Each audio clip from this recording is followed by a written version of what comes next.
Hello বন্ধুরা, তোমরা কেমন আছো বলো। আশা করি ভালো আছো, আমিও ভালো আছি।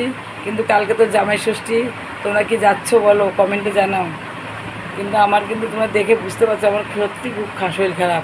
তোমাদের জানিয়েছিলাম না, শরীর আমার ভালো হয়ে গেছে, আবার আজকে সকাল থেকে গ্যাস একভাবে, গ্যাসের প্রবলেম, মানে মাথায় উঠে গেছিলো গ্যাস, এবং মাথায় তেল টেল দিয়ে ট্যাবলেট, মানে গ্যাসের ট্যাবলেট খেয়ে ভালো আছি। এখন এখন গা হাত পা জ্বালা পোড়া করছে, এরকম অবস্থা। কিন্তু কালকে আমার যেতে হবে, মানে এমনভাবে ধরেছে ভাই বোন যে তুই যে করেই হোক এমনি একটু কষ্ট করে চলে আয় দিদি, কিন্তু আমার যেতেই হবে, কালকে যাব। কিন্তু জানি না আজকে রাতের মধ্যে কী হবে। শরীরটা যদি একটু ভালো হয় তাহলে তো ভালো, আর না হলে তো হয়ে গেল, যাওয়া হবে না। তাহলে যদি শরীর ভালো থাকে তাহলে তোমাদের জানাবো, আর ওখানকার ভিডিও করবো, তোমাদের দেখতে পারবে। ভিডিওতে আমি বাপের বাড়ি আছি, ওখানে সব রকম ভিডিও করবো। কিন্তু শরীর চলছে না, তবুও আমি তিনতলার উপরে এসেছি, এসে ওই জামা কাপড় মেলা ছিল, এই দেখো সব জামা কাপড়গুলো তুললাম। জামা কাপড় তারে দেওয়া ছিল, মানে দইতে দেওয়া ছিল, তাই তুললাম। এখন ওই একটা পাশে একটা বোনের ঘরে বসে আছি, এই দেখো বসে আছি। একজনের ঘরে চন্দন, একজনের ঘরে বসে আছি, এই কথা বলছি। কালকে বাপের বাড়ি যাব, কি বৃত্তান্ত সব গল্প করছে, শরীর খারাপ, এটাই বলছি কী করে যাব। কিন্তু বোন ফোন করলো, যেতেই হবে। যাই হোক যাব, ওখানে যে ব্লগ ভিডিও করব বড় বড়, কিন্তু আমি দেখতে পারবে। যে শরীর ভালো থাকে তো ওই করবো, আর শরীর ভালো না থাকলে তো করতে পারবো না। মানে কোনো রকম বাড়িতে যেয়ে হাজির হব। আজকে সকালবেলা, মানে সকালবেলা কোনো টিফিন করিনি, মানে 11টার মধ্যে আমি দুটো ভাত খেয়েছিলাম। ভাত খাওয়ার পরে গ্যাসটা হয়ে গেল, বুঝলাম না। তারপরেও অল্প দুটো খেয়েছি, তারপরে বিকালবেলা আর ধরো 4টে-5টার দিকে আমি দুটো ভাত খেয়েছি, মানে অল্প দুটো ভাত খেয়েছি। না খেলে খালি পেটে তো গ্যাস হতে পারে, সেই ভাতে খেয়েছি। কিন্তু এখন মোটামুটি আছি, পুরোপুরি ভালো না। তবুও কাজ যেটুকু আমার করণীয় করতেই হবে, রান্না বা সংসার যেটুকু যাবতীয় কাজ আমার তো করতেই হবে, না না করলে তো চলবে না। যত সময় জীবিত আছি করতেই হয়, মরে গেলে তো ওটা আলাদা, মরার পরে তো আর কেউ কাজ করতে পারে না। এখন বেঁচে আছি, করতে হবেই। খেতে যখন হয় করতেও হয় কাজ।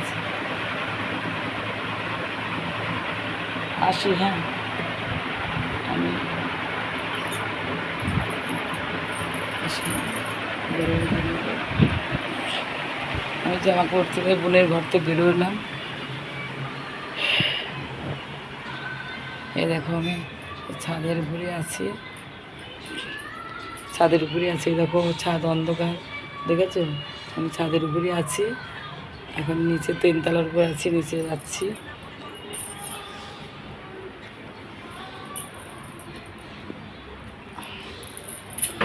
মানে হাঁটা চলা করতে মানে এত কষ্ট হচ্ছে, তোমাদের বলে বোঝাতে পারবো না, খুবই কষ্ট হয়ে যাচ্ছে। মানে বুকের এক সাইডে ব্যথা করছে, এই সাইডটা ব্যথা করছে। জানি না বাঁচবো কি না মরবো, বুঝতে পারছি না। মাঝে মাঝে এরকম হচ্ছে অবস্থা। আর গরম তো, মানে বর্ষা হয়েছে কিন্তু গরম কাটছে না, গরমটা হয়ে যাচ্ছে।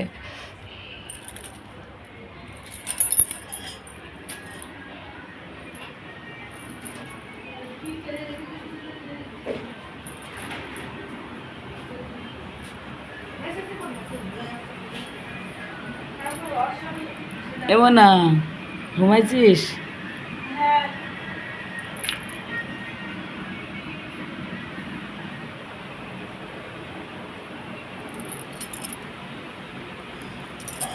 3তলার উপরে আছি, 3তলায় ছিলাম, এখন 2তলার উপরে আসলাম, এখন নিচে যাচ্ছি। সিঁড়ি দিয়ে নামছি।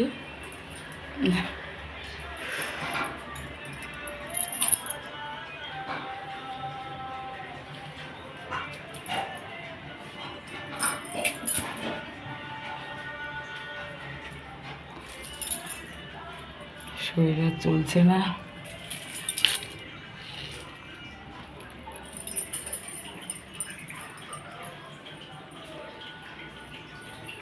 তো নিচে চলে এলাম।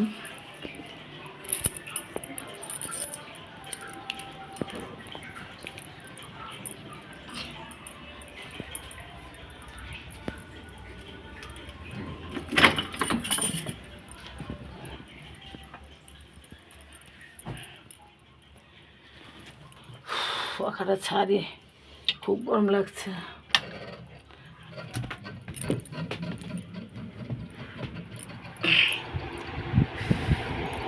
এত কষ্ট হচ্ছে না। ঠিক আছে, তোমরা সবাই ভালো থেকো। দেখি আজকে রাতটা আমার কীভাবে কাটে জানি না। কালকে যদি ভালো থাকি তাহলে কালকে জানাবো আমার অবস্থা কেমন আছে। ভিডিও ছাড়তে পারবো কিনা আমার গ্যারান্টি নেই, কারণ এখন যে শরীরের অবস্থা, যদি ছাড়তে পারি তাহলে অনেক রাত্রে। কিন্তু এখন এই মুহূর্তে না, আমার শরীর ভালো না, একেবারে খারাপ। মানে শরীর এত নার্ভাস হয়ে গেছে, উঠতেই পারছি না, উঠতে বুঝতে পারছি না। কষ্ট করে জামা কাপড়গুলো তুলে আনলাম। বিছানাটার অবস্থা দেখো, ছেড়ানো রয়েছে, তুলে কীরকম রয়েছে বিছানাটা।